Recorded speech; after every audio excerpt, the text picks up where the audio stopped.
बात को वापस जीतने के लिए मैं एक और दाव अवश्य खेलूंगा। मित्र देवराज, मैं आपको और दुखी नहीं कर सकता, इसलिए इस क्रीड़ा को यहीं रोकते हैं। नहीं नहीं मित्र शुंभ, ये क्रीड़ा रुकेगी नहीं और होगी।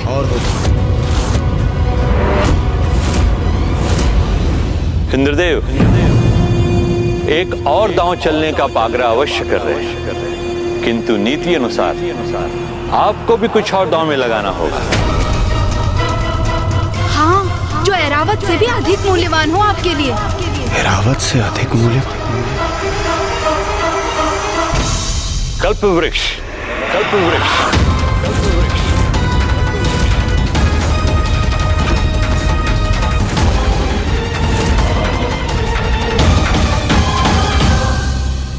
ये कैसा सुझाव दे रहे हैं असुरगुरु? चलिए देवराज, और विलंब उचित नहीं। इस बार मेरे मित्र देवराज कल्प वृक्ष को दांव पर लगाते हैं। मित्र,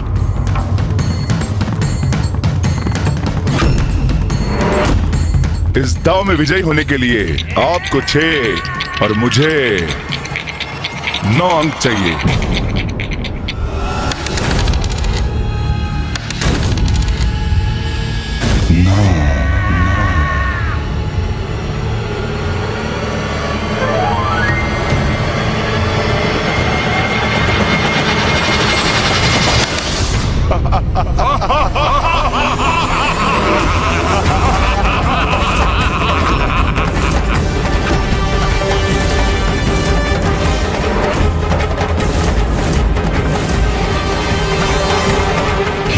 कल्प वृक्ष भी छिन गया हमसे। भतनशुम, ये क्या कर रहे हो तुम? ये सर्वथा अनुचित आचरण है। अपने मित्रों की पराजय पर उत्साहित होकर तुम सब प्रसन्न हो रहे हो। तुम सबको लज्जा आनी चाहिए अपने इस दुर्व्यवहार पर। तुम देख नहीं रहे मेरे मित्र देवराज कितने दुखी हैं अपने इस पराजय पर, कितने उदास है। देवराजेंद्र, अपने हृदय को छोटा मत कीजिए। ये तो कीड़ा ही ऐसी है, जय पराजय तो लगी रहती है। नहीं नहीं देवराज, ये उचित नहीं। जो हुआ सो हुआ। मुझे आपसे कल्प वृक्ष नहीं चाहिए। हम अपने मित्रों के प्रति बड़े उदार हैं और उन्हें दुखी नहीं देख सकते। ये क्या कह रहे हैं आप असुर महानायक शुंभ? अवश्य ही आप कोई चाल चल रहे हैं। आप कल्प वृक्ष क्यों नहीं स्वीकार करेंगे? इस दांव पर आप विजयी रहे हैं, तो आपको कल्प वृक्ष तो स्वीकार करना ही चाहिए। अथवा आप सशंकित हैं? यदि देवराजेंद्र अगले दांव में विजयी रहे तो आपको हम सुंदरियों को गंवाना पड़ेगा, है ना? यही सोच रहे हैं ना आप? किंतु हमारा हृदय कह रहा है कि अगला दांव देवराज का ही होगा। तब आप कहेंगे कि आपने कल्प वृक्ष नहीं लिया तो देवराज इंद्र आपकी सुंदरियों को छोड़ दें, है ना? हमने आपकी चाल पकड़ ली। हमें स्वर्ग जाने से रोकने की योजना है ना? मित्र शुंभ, स्वर्णलता का कथन उचित है। जो न्यायोचित है सो है। कल्प वृक्ष आपका, कल्प वृक्ष आपका।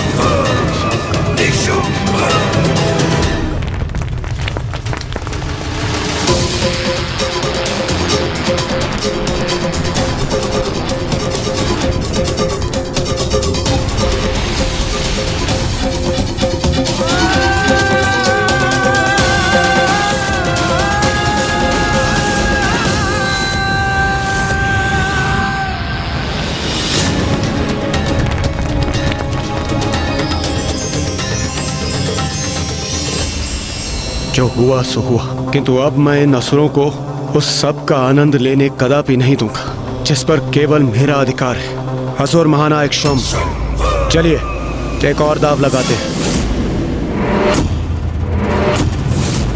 देवराज आप ये क्या कर रहे हैं?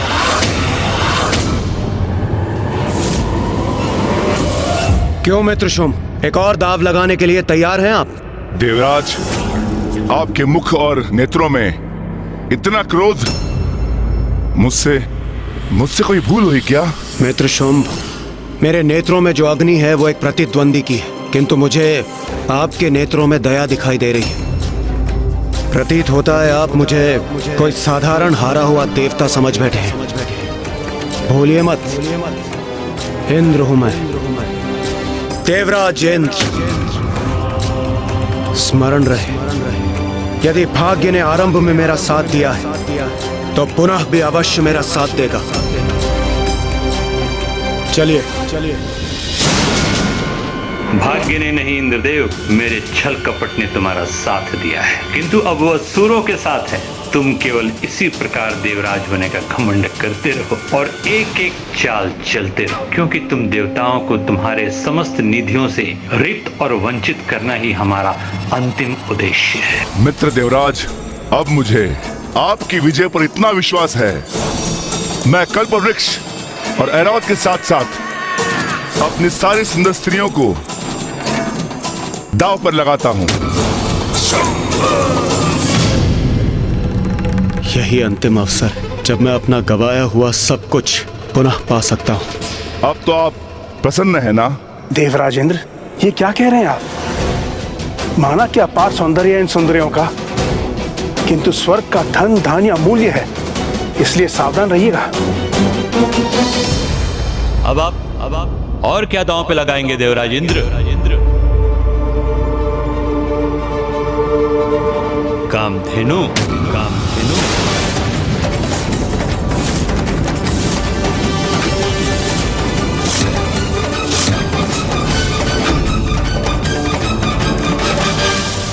उचित, मैं कामधेनु को दांव पर लगाता हूं। अब देवराजेंद्र पूर्ण रूप से खो बैठे अपना विवेक भैया। माता कामधेनु को दांव पे लगा रहे हैं। हाँ गणेश, द्रुत क्रीड़ा की लत लग गई है अब उन्हें। वो एक ऐसे दलदल में प्रवेश कर चुके हैं गणेश, जहां से निकलना अत्यंत कठिन है। मैं उनके नेत्रों में क्रोध देख रहा हूँ। शुंभ से पराजित होकर उसे पराजित करने की इच्छा से उपजा क्रोध, उससे और अधिक जीतने की ईर्ष्यापूर्ण इच्छा, असहाय होकर पुनः सब कुछ प्राप्त कर लेने की आशा, और इन सभी नकारात्मक भावनाओं से प्रेरित होकर वो अपनी बुद्धि और विवेक दोनों ही खो चुके हैं।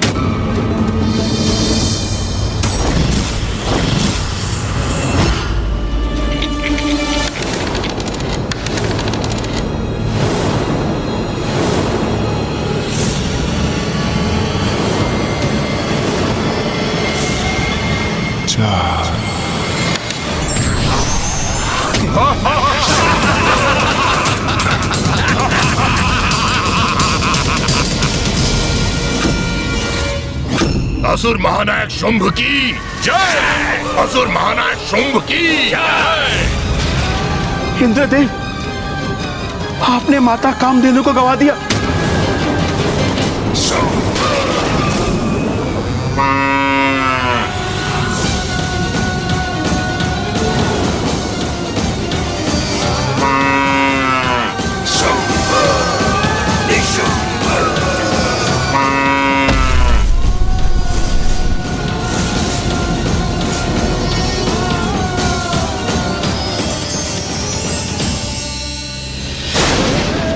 समझ नहीं पा रहा कि बार बार मेरी ही पराजय क्यों हो रही है। भाग्य अब मेरा साथ क्यों नहीं दे रहा। प्रतीत होता है अब ये क्रीड़ा संपन्न हो गई। मुझे कितनी आस थी देवराज आपसे, किंतु आपने मुझे निराश कर दिया। जब मैं दांव पर लगी हूँ तो मुझे लगा कि आप अवश्य जीतेंगे, किंतु बस स्वर्णलता, बस। मेरे मित्र देवराज यहाँ तुम्हारे हृदय में बसने नहीं आए थे, और तुमने उनसे ऐसे शब्द कहने का दुस्साहस भी कैसे किया? क्या समझते हो स्वयं को मेरे मित्र देवराज से, जो उनसे समानता जता रही हो? असुर महानायक शुंभ, उचित होगा आप अपना क्रोध, अपना द्वेष स्वर्णलता पर नहीं, चौसर के अगले दाव पर निकालें।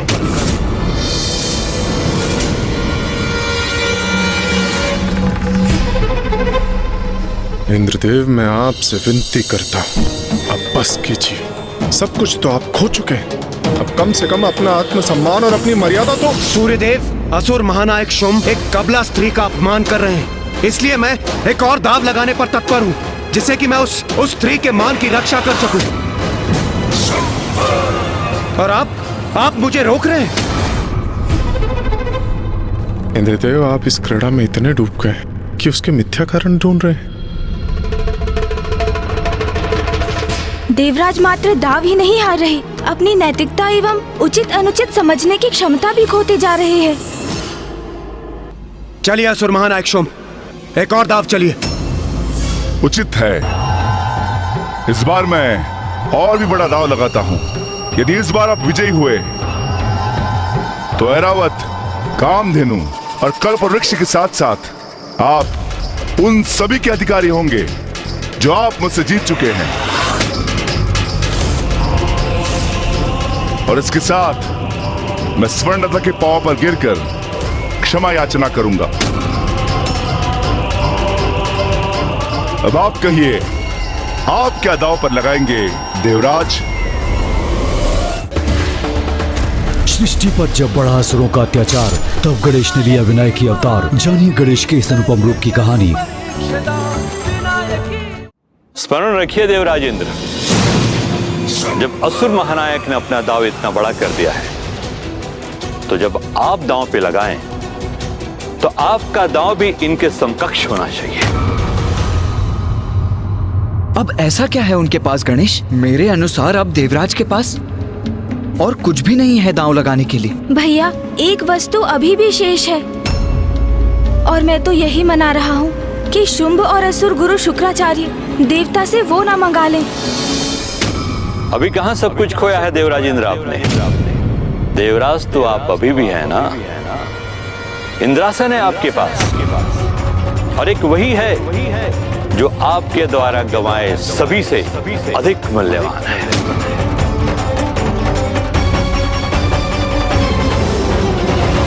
तो इस बार इंद्रासन पर दाव लगाइए।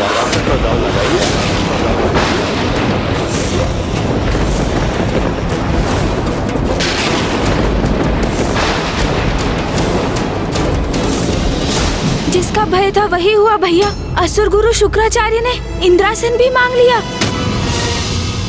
देवराज, अभी भी रुक जाइए, अभी भी समय है। इस क्रीड़ा में और आगे जाने की कोई आवश्यकता नहीं। विनती है मेरी आपसे, अभी भी पीछे हट जाइए। स्वर्णलता, अब तुम्हें बात समझ में आ रही है ना कि तुम्हारा मूल्य देवराज के लिए कुछ भी नहीं। तुम स्वर्ग जाना चाहती हो ना? कहीं नहीं जाओगी तुम, यही पड़ी रहोगी पाताल के कारागार में। यही एकमात्र उपाय शेष है मेरे पास। यदि मैं ये दाव नहीं चलता हूं तो सूर्यदेव और अन्य सभी देवता मुझे अन्य सभी कुछ खोने का दोष तो वैसे भी दे ही देंगे। इसलिए मुझे एक और दाव खेलना ही होगा, और इस दाव से मैं देवताओं, असुरों और स्वर्णलता की दृष्टि में अपनी प्रतिष्ठा, अपना सम्मान पुनः स्थापित कर सकता हूं। मुझे स्वीकार, मुझे स्वीकार, मुझे स्वीकार। मैं इंद्रासन दाव पर लगाता हूं, मैं इंद्रासन दाव पर लगाता हूं, मैं इंद्रासन दाव पर।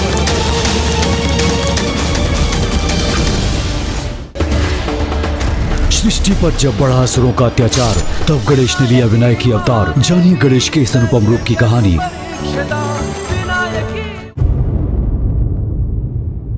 उचित है।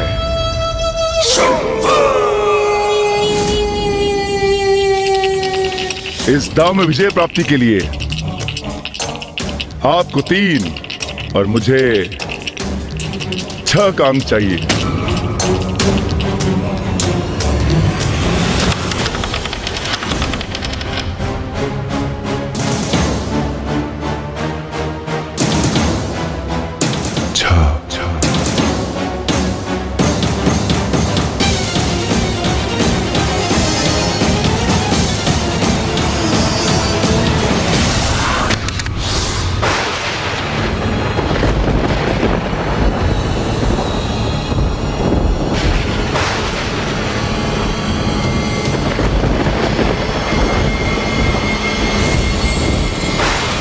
गणेश, क्या हो रहा है वहां? सब इतने शांत क्यों हैं? कदाचित इंद्रदेव विजयी हो गए? भैया, इंद्रदेव पराजित हुए। इंद्रदेव पराजित हुए।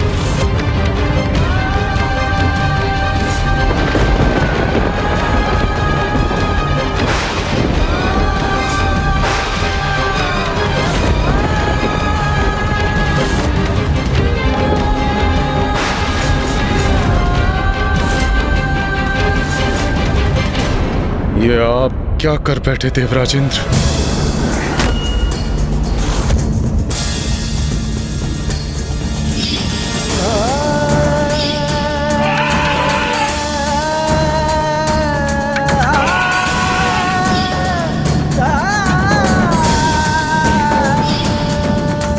ये क्या कर बैठे देवराज? अपना सब कुछ गंवा चुके आप। यहां तक कि इंद्रासन भी। किंतु अब इन्हें देवराज पुकार कर देवराज शब्द का अपमान मत कीजिए। अब ये देवराज नहीं रहे। इनके हाथ से इंद्रासन जा चुका है। मैंने छीन लिया इनका इंद्रासन। स्वर्ग का देवराज मैं बन गया हूं, असुर महानायक शुंभ।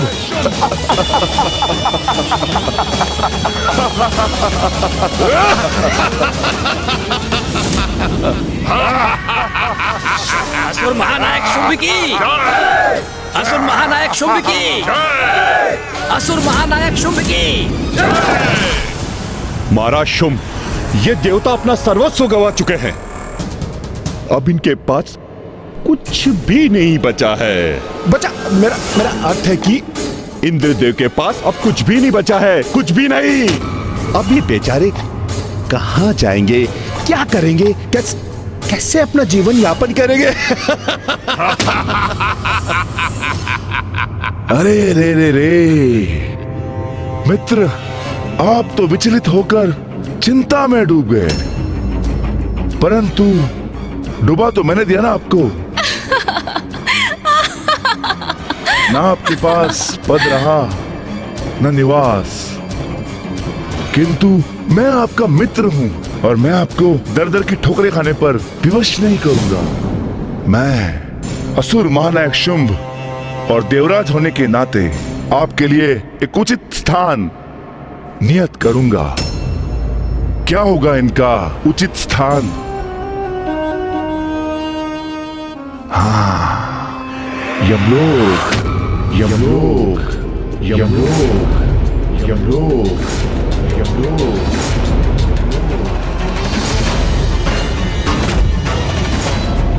वहां निवास स्थान के साथ साथ कार्य भी होगा आपके पास।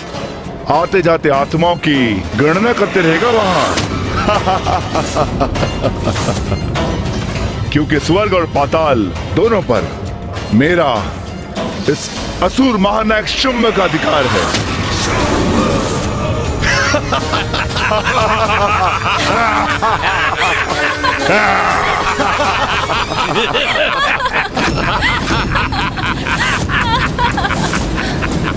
अंततः बल से नहीं तो छल से ही विजयी हो गए।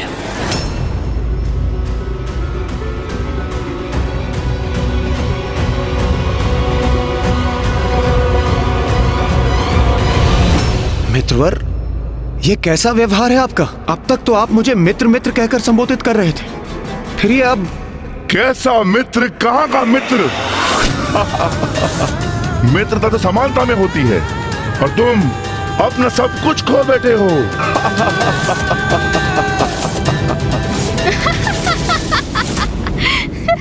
अरे देवराज इंद्र, असुर महानायक शुंभ उचित ही तो कह रहे हैं। अंततः मित्रता समानता ढूंढती है और आप यहाँ अपना सब कुछ गंवाकर निर्धन होकर इनके सेवकों से भी निम्न हो चुके हैं।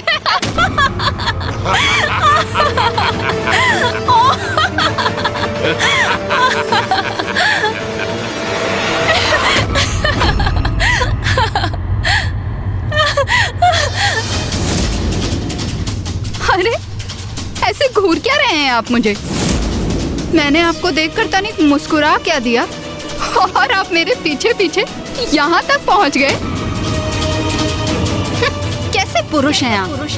जिस व्यक्ति का स्वयं पर कोई नियंत्रण नहीं, वो देवराज के पद पर स्थित रहने के योग्य नहीं।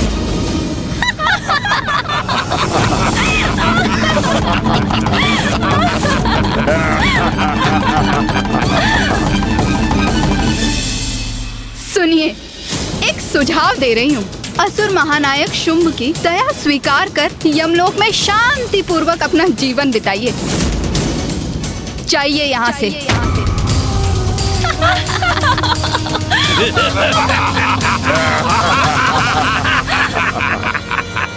मित्रता नहीं, मित्रता के ढोंग में छल किया है इन असुरों ने मेरे साथ, और मैं उसमें फंसता ही चला गया।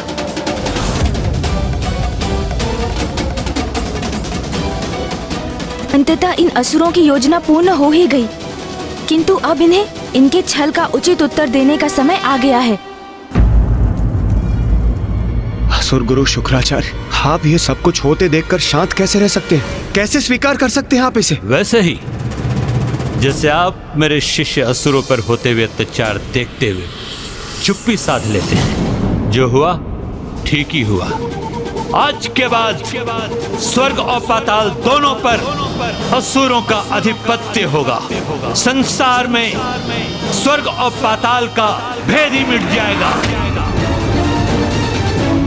असुर महानायक शुंभ, असुर महानायक शुंभ, असुर महानायक शुंभ, असुर महानायक शुंभ, असुर महानायक शुंभ, असुर महानायक शुंभ, असुर महानायक शुंभ, असुर महानायक शुंभ, असुर महानायक शुंभ। अरे रे, मैं तो इन दोनों को भूल ही गया था। क्यों गणेश जी और कुमार कार्तिकेय, पर्याप्त भोजन कर लिया ना? क्योंकि अब बहुत समय तक आपको कुछ नहीं मिलेगा, क्योंकि आपके देवराज इंद्र सब कुछ खो बैठे हैं।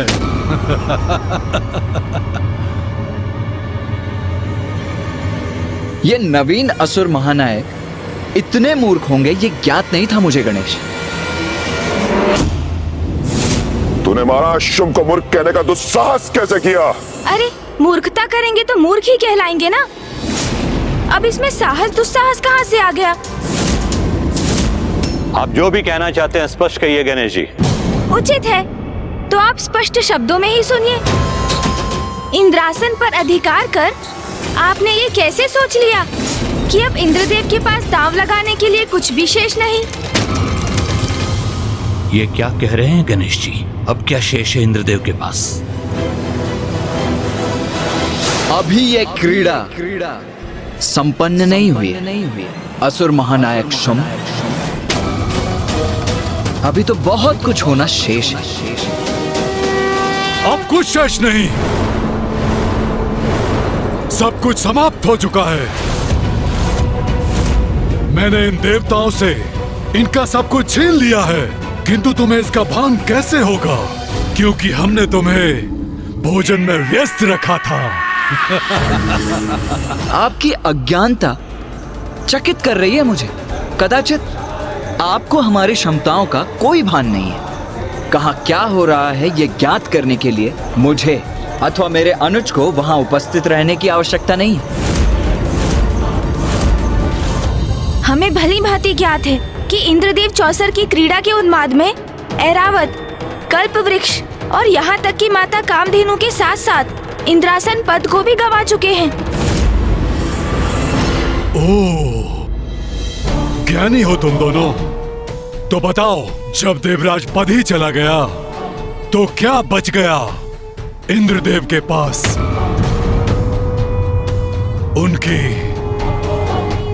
मूर्खता के सिवाय, जो हमारे छल में बार बार फंसते ही चले गए। हमारे मित्र नहीं, हमारे परम शत्रु। ये देवता हम असुरों से मित्रता करेंगे? मानायक शुंभ, ये देवता कदाचित उचित कह रहे हैं। अभी भी इनके तन पर शेष आभूषण बचे हैं। हाँ, वो तो शेष है इनके पास। इन्हें इनसे भी वंचित कर देना चाहिए। हम यमलोक में आभूषणों का क्या लाभ। इतना अपमान हो रहा है देवताओं का, किंतु पार्वती नंदन गणेश जी पूर्णतः शांत है, तनिक भी विचलित नहीं। उनकी इस निश्चिंतता का क्या कारण, क्या है इनका रहस्य? बुरे कर्मों का परिणाम तो देवताओं को भी भुगतना होता है। फिर तुम तो मात्र एक असुर हो शुंभ। अपनी शक्ति और बुद्धि का जितना अभिमान करोगे उतना ही भयानक दंड भी भुगतोगे। ऐसे टुकुर टुकुर देखकर मेरा समय व्यर्थ मत करो। उत्तर दो मेरे प्रश्नों का। इंद्रासन से बढ़कर इनके पास क्या हो सकता है? कुछ नहीं, सिवाय हमारी भिक्षा के, हमारी भिक्षा के, हमारी भिक्षा के। क्यों असुर गुरु शुक्राचार्य? कोई गुप्त दांव अभी भी शेष अवश्य है, अन्यथा ये दोनों यहाँ इस प्रकार नहीं खड़े होते। किंतु क्या है वो? असुर गुरु शुक्राचार्य, बहुत बड़ी चूक कर बैठे हैं आप, जिसकी अपेक्षा मुझे आपसे कदापि नहीं थी। क्योंकि जो योजना आपने गढ़ी थी उसमें तो एक बहुत बड़ी कमी रह गई। कमी रह गई हमारी योजना में? नहीं महादेव पुत्र गणेश जी, कदाचित आप देवताओं के पराजय को स्वीकार नहीं कर पा रहे हैं। वास्तविकता से संपर्क बनाइए। ये देखिए, हम असुर विजयी हुए हैं, तो फिर किस कमी की बात कर रहे हैं आप गणेश जी? असुर गुरु, कभी कभी अति उत्साह में व्यक्ति सबसे मुख्य बात भूल जाता है। वही आपके साथ भी हुआ। प्रथम दाव में ही इंद्रदेव से आपको उनका पद छीन लेना चाहिए था, तो ऐरावत, कल्पवृक्ष, माता कामधेनु स्वतः ही आपके हो जाते। किंतु आपने ऐसा नहीं किया, क्योंकि आपका ध्यान तो इन सभी पर था, जिनके लोभ में आप देवताओं की सबसे अमूल्य निधि भूल गए। क्या कह रहा है ये गजमुख? ऐसा क्या है जो असुर गुरु भी भूल गए? ऐसी कौन सी निधि है देवताओं की जिससे हम अब भी वंचित हैं? एक ऐसी निधि असुर गुरु शुक्राचार्य, जिसके कारण आपके निरंतर कुशल मार्गदर्शन के पश्चात भी यह असुर कभी भी देवताओं को पराजित नहीं कर सके।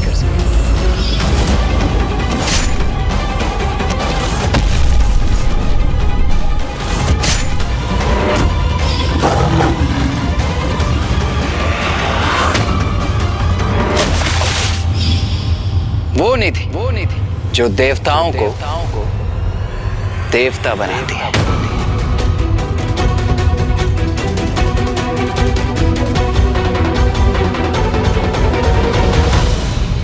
ओह, अब मैं समझा। अमृत।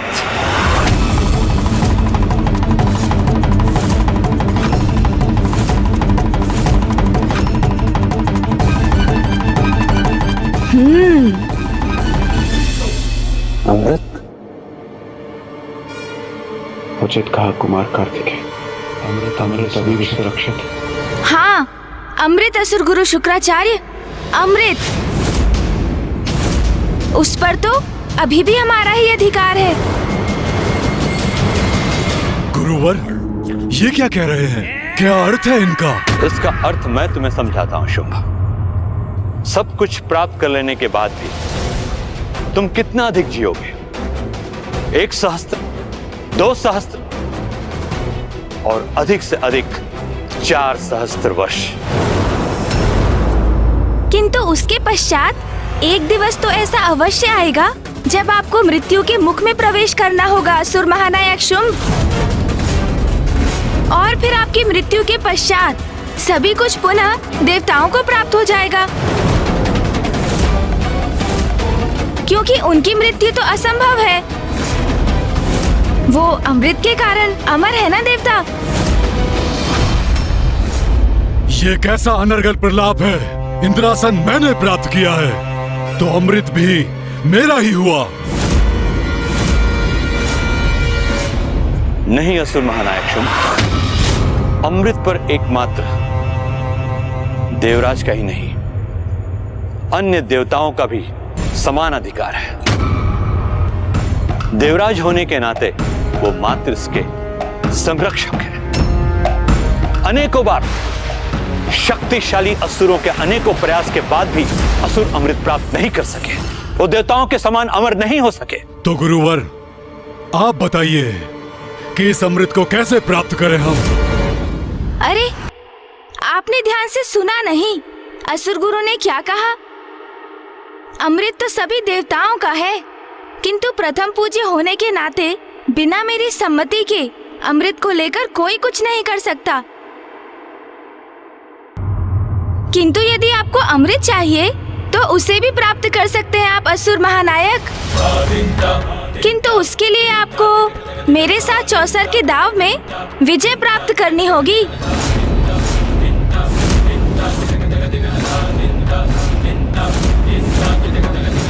तो क्या कहते हैं आप? मेरा प्रस्ताव स्वीकार है आपको?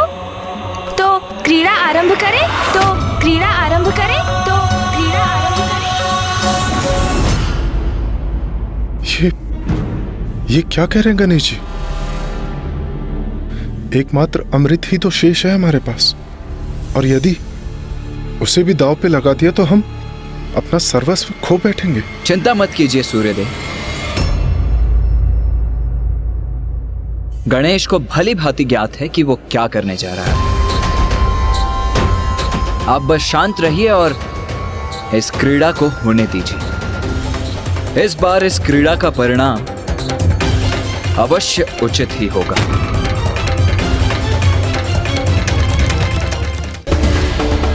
सृष्टि पर जब बढ़ा असुरों का अत्याचार, तब गणेश ने लिया विनायक की अवतार। जानिए गणेश के इस अनुपम रूप की कहानी। उचित है, क्रीड़ा होगी, अवश्य होगी।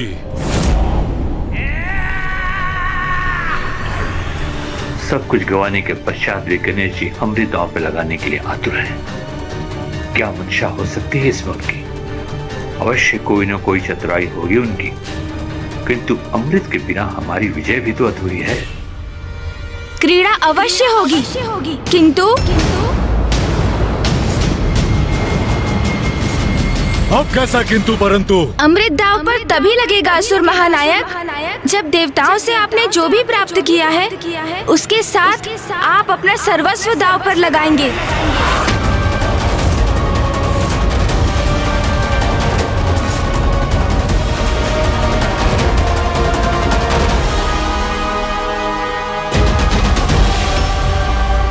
मुझे स्वीकार है।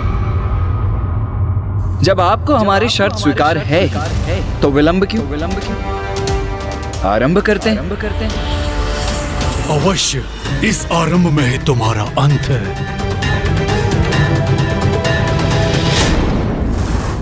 जिस प्रकार तुम इसे देख रहे हो, उससे यह प्रतीत होता है कि तुमने कभी चौसर की क्रीड़ा में भाग ही नहीं लिया।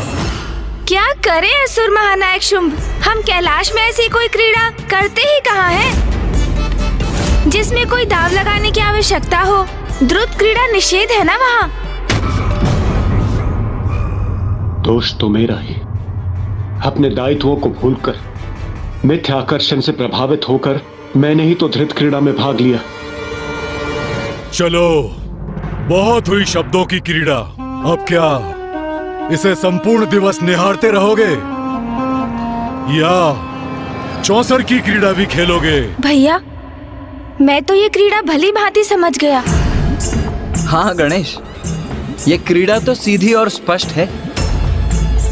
आड़े तिरछे हैं तो इस क्रीड़ा में भाग लेने वाले। अब और अधीर नहीं होने दूंगा आपको। लाइए असुर महानायक, मुझे पासे दीजिए। इसे दे दूं पासे? पार्वती नंदन गणेश जी फेंकेंगे पासे? सृष्टि पर जब बढ़ा असुरों का अत्याचार, तब गणेश ने लिया विनायक की अवतार। जानिए गणेश के इस अनुपम रूप की कहानी।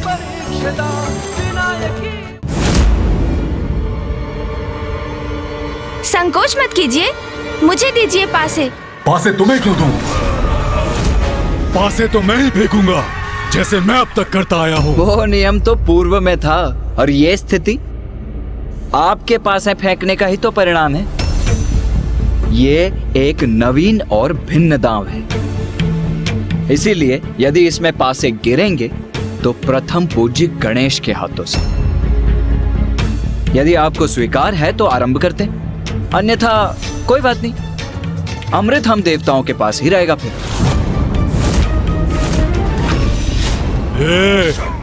तुम दोनों प्रथम पूज्य और देव सेनापति होंगे अपने स्वर्ग में, जो अब तुम्हारा नहीं रहा।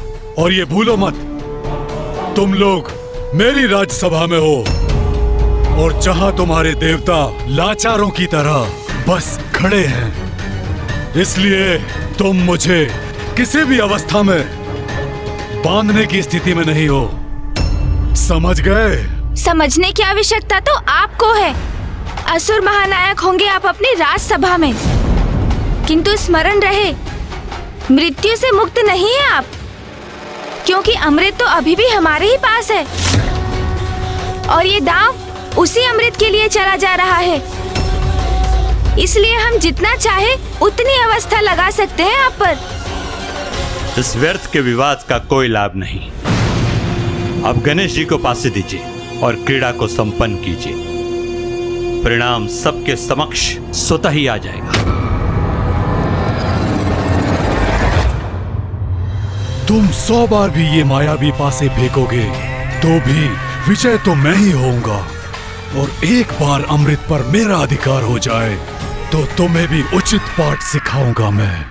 कुमार कार्तिकेय ने हमें शांत रहने के लिए कहा है, तो मैं अभी बहुत चिंतित हूं। गणेश जी किसी प्रकार हमें इस विकट स्थिति से निकाल दे, बस इतना ही चाहता हूं। ये विकट स्थिति जो आपने उत्पन्न की है, मैं अपनी भूल के लिए कितनी भी क्षमा क्यों न मांग कम, किंतु जो भूल मुझसे हुई, मैं नहीं चाहता कि वो भूल पुनः हो। मैं तो बस इतना चाहता हूं कि अमृत हमारे हाथ से ना जाए।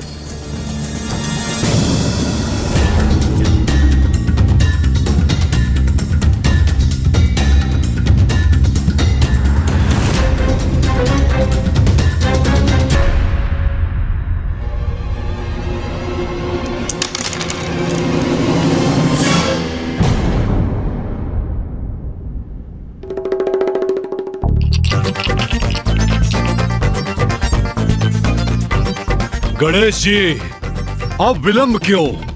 आरंभ करो। क्या हुआ गणेश? दांव चलो, फेंको इन्हें। वो भैया, चौसर की क्रीड़ा का अभ्यस्त ही कहा हूँ मैं, कभी इसमें भाग ही नहीं लिया, और उस पर इतना बड़ा दांव अमृत का, उसके विचार से ही थोड़ा विचलित हो रहा हूँ भैया। अरे चिंता मत करो गणेश, बस पासों को ऐसे हाथ में लो, ऐसे घुमाओ और फेंक दो।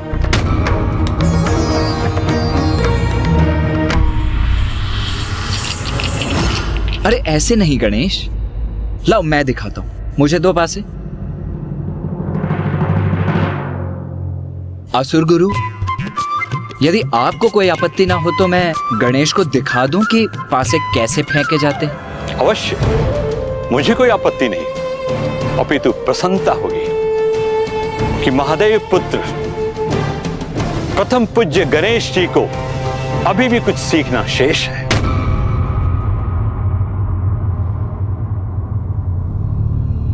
ये देखो गणेश, इतना सरल है ये।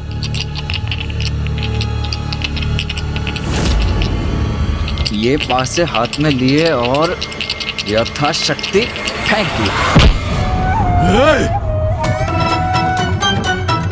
ओह, ये क्या हो गया मुझसे? मुझे क्षमा कर दीजिए, मुझे आपको आहत करने का कोई आशा नहीं था। आप कहीं आहत तो नहीं हुए ना? गणेश और मैंने कभी पासे फेंके नहीं है, तो अभ्यास नहीं है। इसलिए मैंने कहा था पासे मैं फेंकूंगा। अब दो पासे अपने भ्राता को और इस क्रीड़ा को संपन्न करो।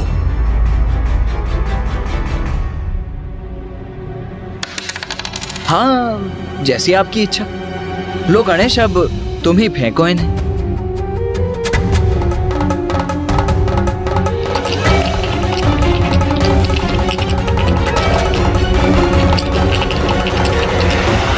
अब क्या हुआ? क्यों रुक गए? वो शुंभ जी, यदि मैं एक आध दाव अभ्यास कर लूं, तो आपको कोई आपत्ति तो नहीं ना? अभ्यास का एक दाव? हाँ, वो मैं सोच रहा था, मैं प्रथम बार ये चौसर का दाव चल रहा हूँ ना, तो इस क्रीड़ा को भली भांति समझने के लिए यदि एक आध दाव अभ्यास कर लेता तो अच्छा होगा ना। अमृत का दाव इसके पश्चात कर लेते हैं ना? नहीं गणेश जी, अमृत का दाव इसी बार लगेगा, यही निश्चित किया था आपने। असुर गुरु शुक्राचार्य, इंद्रदेव को तो आपने इतनी बार बिना कुछ दांव पर लगाए क्रीड़ा करने की छूट दी थी। उनके साथ तो क्रीड़ा के आरंभ में असुर महानायक शुंभ जी ने बिना किसी वस्तु को दांव पर लगाए क्रीड़ा की थी, तो मेरे साथ भेदभाव क्यों? वैसे मैं ये नहीं कह रहा हूँ कि इस बार किसी भी वस्तु को दांव पर ना लगाया जाए, बस अमृत का निर्णय अगले दांव में हो।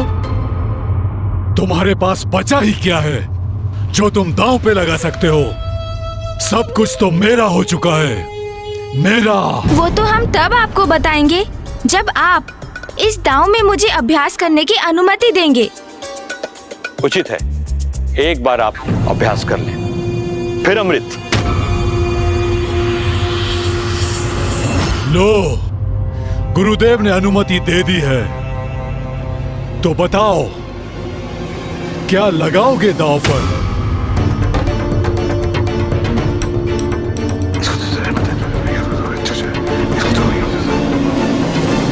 नहीं नहीं गणेश, मैं सहमत नहीं हूँ। कुछ इतना महत्वपूर्ण और इतना विशाल दांव पर लगाओगे तुम? इस पर एक बार पुनः विचार कर लो अनुज। जो दांव पर लगेगा वो महत्वपूर्ण और विशाल है, अच्छा है, बहुत अच्छा है। मैं निर्णय ले चुका हूँ। हमारी ओर से अभ्यास हेतु मैं दांव पर लगाता हूँ